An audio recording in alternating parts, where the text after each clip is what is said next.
Abbiamo di fatto fatto il salto di qualità diventando a tutti gli effetti una città turistica.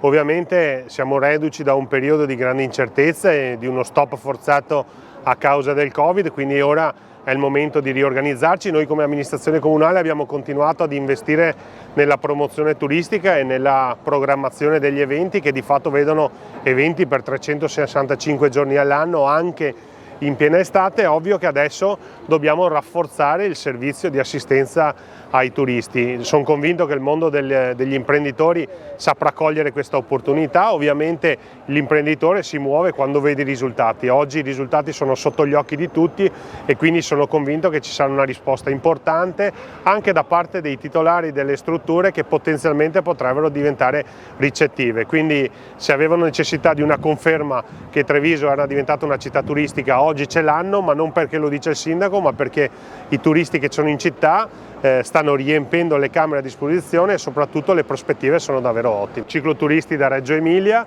e ho trovato un gruppo di turisti dalla Germania, un gruppo di turisti dalla Francia, ho sentito dei turisti arrivare da Londra, insomma è un turismo che in base al periodo è davvero vario, arriva da tutta Europa, da tutto il mondo, ma anche da tutta Italia.